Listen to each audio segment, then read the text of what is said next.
ನಿನ್ ಹೆಂಡತಿ ಜೀವನ ಹೊತ್ತೆ ಇಟ್ಟು ಈ ಮಗಿಗೆ ಜನ್ಮ ಕೊಟ್ಟಿದ್ದಾಳೆ ನೋಡು.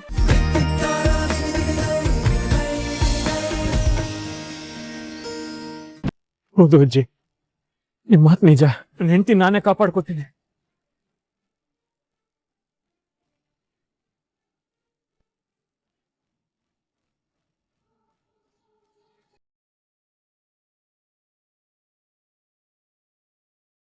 ಚಲೋ ಮೇಡಮ್, ನೋಡಿ ನನ್ನ ಮಾತು ನಿಮಗೆ ಕೇಳಿಸ್ತಾ ಇದೆ ನನಗೆ ಗೊತ್ತು. ನಿಮ್ಗೇನೂ ಆಗಲ್ಲ, ಧೈರ್ಯವಾಗಿ ಕಂಡ್ಬಿಡಿ.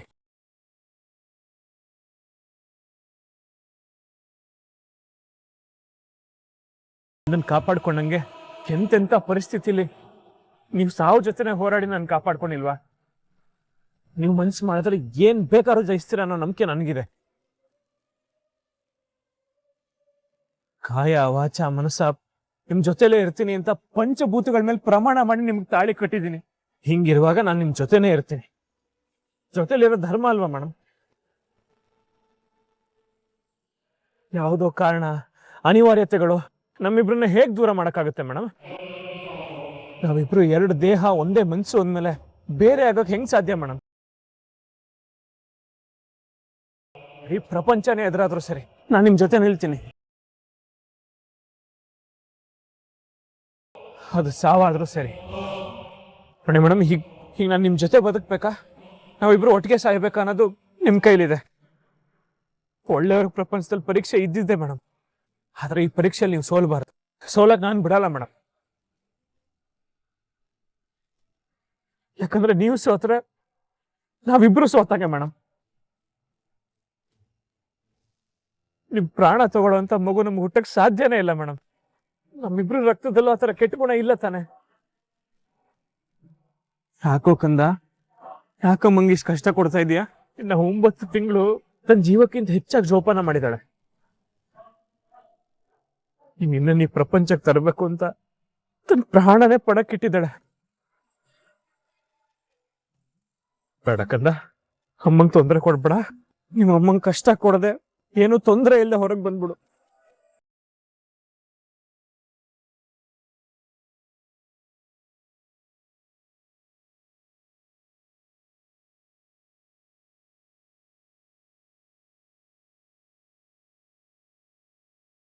ಸರ್ ಮೇಡಮ್, ಕಣ್ಬಿಡಿ ಮೇಡಮ್, ಕಣ್ಬಿಡಿ.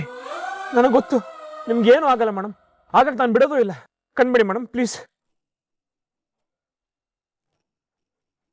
ಮೇಡಮ್. ಒಂದೇ ಒಂದ್ಸತಿ ನೀವು ಮನ್ಸು ಮಾಡಿದ್ರೆ ಸಾಕು, ನಮ್ಮಿಬ್ರು ಪ್ರತಿರೂಪ, ನಮ್ಮ ಪ್ರೀತಿ ಕಾಣಿಕೆ ಪ್ರಪಂಚಕ್ಕೆ ಬಂದ್ಬಿಡುತ್ತೆ ಮೇಡಮ್.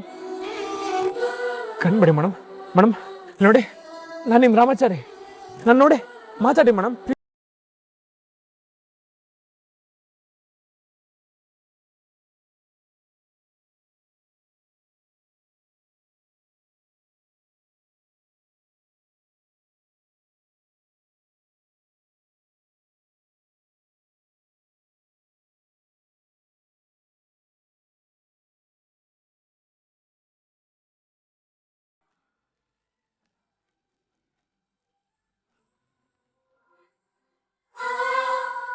ದೇವ್ರ ಕಣ್ಬಿಟ್ಬಿಟ್ಟ ಕಣಪ್ಪ. ನಿನ್ ಮಾತುಗಳು ನಿನ್ ಹೆಂಡತಿ ಕೇಳಿಸ್ತಾ ಇದೆ. ನಿನ್ ಮಗು ನಿನ್ ಮಾತನ್ನ ಕೇಳಿಸ್ಕೊಂಡು ಇವಾಗ ತಿರುಗ್ತಾ ಇದೆ.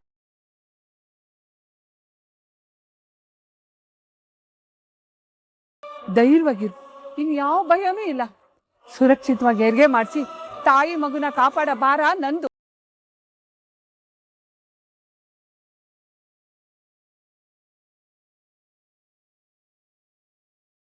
ಕಾಲು ಚೆನ್ನಾಗ್ ಗೊತ್ತು. ಯಾಕಜ್ಜಿ? ಅಯ್ಯೋ, ಬಸ್ರಿ ಮೈ ಬೆಚ್ಚಗಿರ್ಬೇಕಮ್ಮ, ಇಲ್ಲ ಅಂದ್ರೆ ರಕ್ತ ಎಪ್ಕಟ್ಬಿಡ್ತದೆ. ಬಾಬಾ ಕೈ ಕುಡಿದು ಧೈರ್ಯವಾಗಿರು, ನೇನು ತೊಂದ್ರೆ ಆಗಲ್ಲ. ನೋಡು, ಸ್ವಲ್ಪ ಹಾಗೆ ಹಾಗೆ ಉಸಿರಾಡು.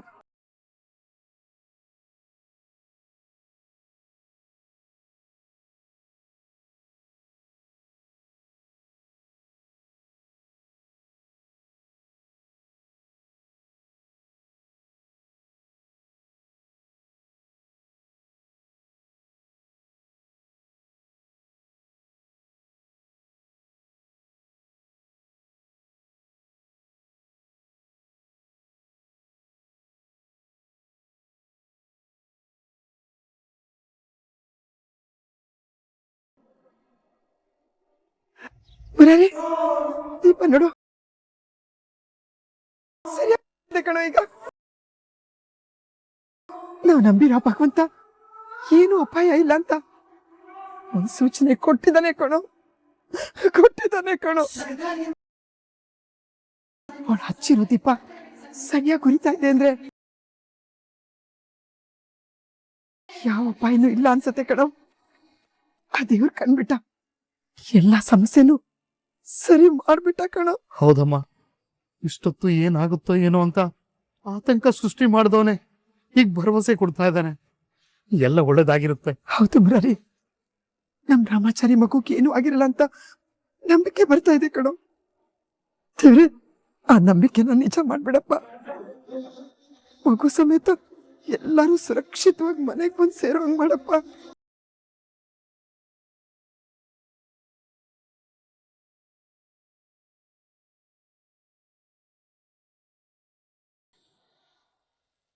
ದಯವಿಟ್ಟು ನನಗೆ ಕ್ಷಮಿಸ್ಬಿಡು ದೇವ್ರೆ. ಉದ್ವೇಗ, ಚಾರು ಮೇಡಮ್ ಮೇಲಿರೋ ಪ್ರೀತಿ ನಿನ್ ಮೇಲೆ ಆ ಥರ ಕೋಪದಲ್ಲಿ ಮಾತಾಡಂಗೆ ಮಾಡ್ಬಿಡ್ತು. ನಿನ್ನನ್ನೇ ನಂಬಿ ಬಂದವ್ರನ್ನ ನೀನ್ ಕೈ ಬಿಡಲ್ಲ ಅನ್ನೋ ಭರವಸೆ ಇದ್ರು ಒಂಥರ ಹೇಳೋ ಬಾಯಲ್ಲಿ ಚಾರು ಮೇಡಮ್ ಪರಿಸ್ಥಿತಿ ನೋಡಿ ನಿನ್ಗೆ ಬೈಯಂಗಾಗೋಯ್ತು. ನಿಜವಾಗ್ಲೂ ನೀನಿದ್ಯಪ್ಪ. ಒಳ್ಳೆಯವ್ರಿಗೆ ಒಳ್ಳೆತನಕ್ಕೆ ಎಷ್ಟೇ ಕಷ್ಟ ಬಂದ್ರು ಕೊನೆ ನೀನ್ ಕೈ ಹಿಡಿತೀಯ ಅಂತ ನೀನೇ ನಿರೂಪಿಸ್ಬಿಟ್ಟೆ. ಇವತ್ತು ಅಜ್ಜಿನ ನನ್ನ ಹತ್ರ ಕಳಿಸಿ ಹೋಗಿದ್ ನಂಬಿಕೆನ ವಾಪಸ್ ಬರಿಸ್ದೆ. ಹೋಗ್ತಾ ಇದ್ದಿದ್ ಪ್ರಾಣ ಕಾಪಾಡೋ ಚೈತನ್ಯ ಕೊಟ್ಟೆ.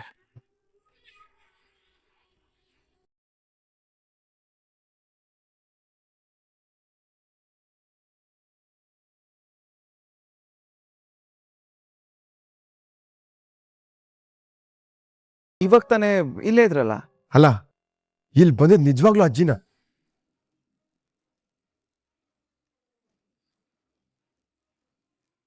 ಅಜ್ಜಿ ಮಾತ್ರ ಅಲ್ಲ, ದೈವ ಸ್ವರೂಪಿ. ಪ್ರತಿಯೊಂದು ಕಡೆ ತಾನು ಇರಕ್ಕಾಗಲ್ಲ ಅನ್ನೋ ಕಾರಣಕ್ಕೆ ಒಬ್ಬೊಬ್ರನ್ನ ಕಾಪಾಡಕ್ಕೂ ಒಂದೊಂದು ಅವತಾರದಲ್ಲಿ ಬರ್ತಾನ ಆ ದೇವ್ರು. ಎಡಗೆ ನಾವಲ್ಲಿ ಒದ್ದಾಡ್ತಿದ್ವಿ ಚಾರು ಮೇಡಮ್ನ ಕಾಪಾಡಕ್ಕೆ ಅಜ್ಜಿ ಅವತಾರದಲ್ಲಿ ಬಂದಿದ್ದಾನೆ ಅನ್ಸುತ್ತೆ. ಎಲ್ಲ ಮುಗೀತು, ಎಲ್ಲ ನಮ್ ಕೈ ಮೀರಿ ಹೋಯ್ತು ಅಂತ ಅನ್ಕೊಂಡಿದ್ ನನಗೆ ಭರವಸೆ ಕೊಡೋದಕ್ಕೆ ಆ ಅಜ್ಜಿ ರೂಪದಲ್ಲಿ ಬಂದ. ಅವತಾರ ಇತ್ತು, ಅವನು ಯಾವಾಗ ಯಾವ ರೂಪದಲ್ಲಿ ಹೇಗ್ ಬರ್ತಾನೆ ಅಂತಾನೆ ಗೊತ್ತಿಲ್ಲ.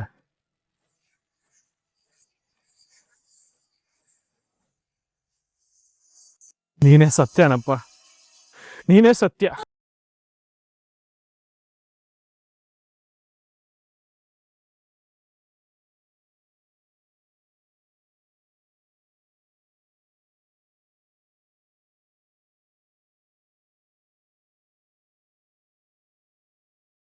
ಎಂತ ಚಾನ್ಸ್ ಮಿಸ್ ಆಗೋಯ್ತು. ನಮ್ಗೆ ಚಕ್ಬಾ ಕೊಟ್ಟು ಎಸ್ಕೇಪ್ ಆದ. ಆ ರಾಮಾಚಾರಿ ಮತ್ತೆ ಅವ್ನ ಫ್ರೆಂಡ್ಸ್ ಬರದೆ ಹೋಗಿದ್ರೆ ಇಷ್ಟೊತ್ತಿಗೆ ಆ ಚಾರು ಮತ್ತೆ ಅವಳ ಮಗು ಸತ್ತು ಸಮಾಧಿ ಆಗ್ತಾ ಇದ್ರು. ನಾನು ಜೈಲ್ ಸೇರೋ ಮೊದಲು ಅವ್ರಿಗೆ ಅಂತ್ಯ ಆಡೇ ಹೋಗೋದು. ಆವಾಗ್ಲೇ ನಾನು ಜೈಲಲ್ಲಿದ್ರು ನೆಮ್ಮದಿಯಾಗಿರ್ಬಹುದು. ಇದೆಲ್ಲಿರುವ ಕಡಿಮೆ ಆಗ್ಬೇಕಾದ್ರೆ ಅವ್ರ ಸಾವು ನೋಡ್ಲೇಬೇಕಾ?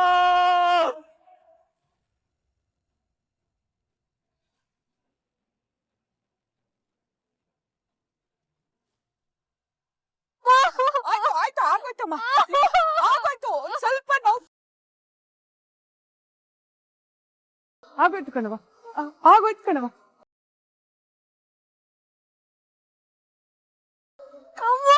ಸ್ವಲ್ಪ ನೋವು ತಡ್ಕೊಂಬಿಡಮ್ಮ.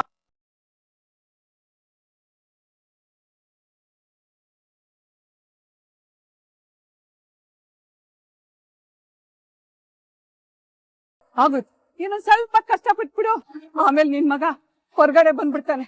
ನೋಡು, ನಿನ್ ಮಗಿನ್ ನೋಡ್ ತಕ್ಷಣ ನಿನ್ ಕಷ್ಟ ನೋವು ಎಲ್ಲ ಮರೆಯಾಗುತ್ತದೆ.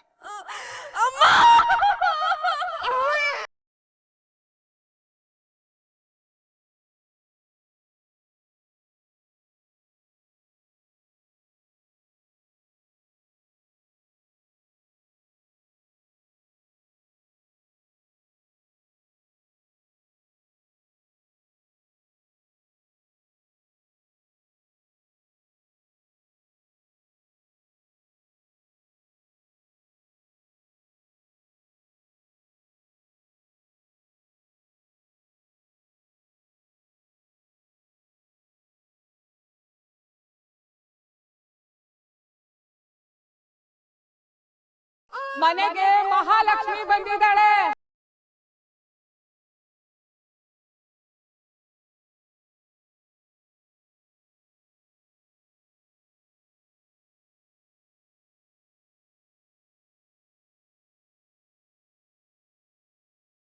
ನಿನ್ ಹೆಂಡತಿ ಜೀವನ ಹೊತ್ತೆ ಇಟ್ಟು ಈ ಮಗಿಗೆ ಜನ್ಮ ಕೊಟ್ಟಿದ್ದಾಳೆ ನೋಡು.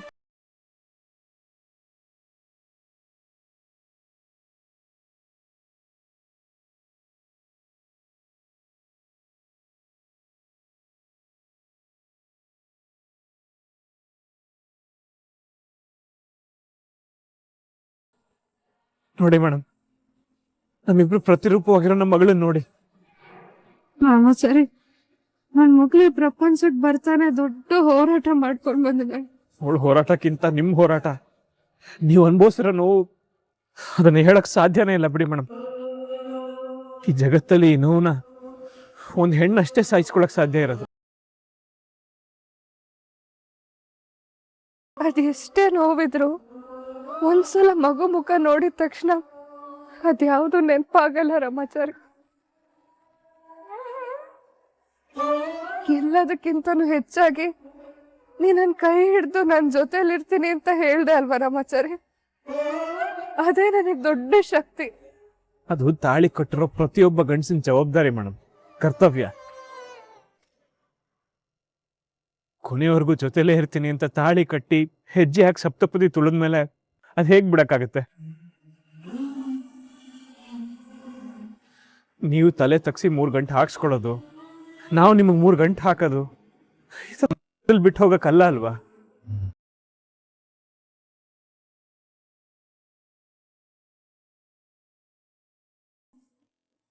ಗಂಡ ಹೆಂಡತಿ ಸಂಬಂಧ ಸಾಯೋವರೆಗೂ, ಉಸಿರಿರೋವರೆಗೂ ಇರೋದು. ಅದಕ್ಕೆ ಇದನ್ನ ಪವಿತ್ರವಾದ ಬಂಧ ಅಂತ ಹೇಳೋದಲ್ವಾ?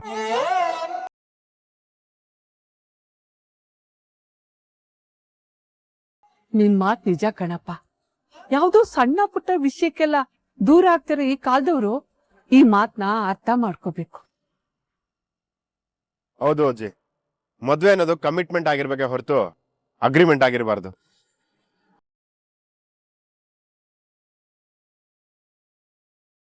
ಈ ಜನ್ಮಕ್ಕೆ ಇಂಥವ್ರೆ ಅಂತ ದೇವ್ರು ನಿರ್ಧಾರ ಮಾಡಿರ್ತಾರೆ. ಅದನ್ನ ಮೀರಿ ನಡೆಯೋದು ಮುಟ್ಟಾಳ್ತನ ಬಿಟ್ರೆ ಬೇರೆ ಏನು ಇಲ್ಲ ಅಜ್ಜಿ.